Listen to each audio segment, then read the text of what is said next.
కాలేజీలో జాబ్ మేళం నిర్వహించడం జరిగింది. ఆంధ్రప్రదేశ్ స్కిల్ డెవలప్మెంట్ వారు మరియు ఎమ్మెల్యేలు శాసనసభ్యులు గౌరవనీయులు డాక్టర్ బివి జగదీశ్వర రెడ్డి గారి ఆధ్వర్యంలో నిరుద్యోగ యువకుల కోసం వారికి ఉద్యోగ ఉపాధి కల్పించడం ఉద్దేశంతో ఈ జాబ్ మేళం నిర్వహించడం జరిగింది.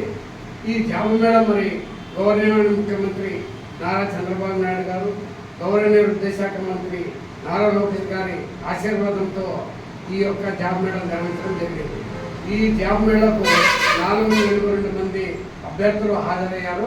వారిలో 204 మంది వివిధ కంపెనీలకు సెలెక్ట్ కావడం జరిగింది. ఈ జాబ్ మేళాకు 17 ప్రముఖ కంపెనీల యొక్క ప్రతినిధులు హాజరయ్యారు.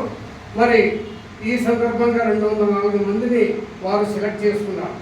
ఇలాంటి జాబ్ మేళాలు రాబోయే కాలంలో మరిన్ని జరిపి ఎమ్మెల్యేల ప్రాంత నిరుద్యోగ యువకులకు ఉద్యోగ ఉపాధి చూపడానికి ఎమ్మెల్యే నాగేశ్వర రెడ్డి గారి ఆధ్వర్యంలో రాష్ట్ర ప్రభుత్వం యొక్క కృషితో స్కిల్ డెవలప్మెంట్ కార్పొరేషన్ వారు ముమ్మరమైనటువంటి ప్రయత్నాలు ఉంటాయి.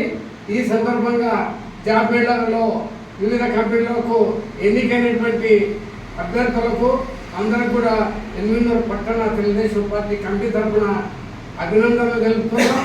అదేవిధంగా నాగేశ్వర రెడ్డి గారికి, మా ఎమ్మెల్యే గారికి, అదేవిధంగా స్కిల్ డెవలప్మెంట్ వారికి, అదేవిధంగా మాన్యశ్రీ నారా చంద్రబాబు నాయుడు గారికి, విద్యాశాఖ మంత్రి లోకేష్ గారికి కూడా మేము ధన్యవాదాలు తెలుపుతున్నాం.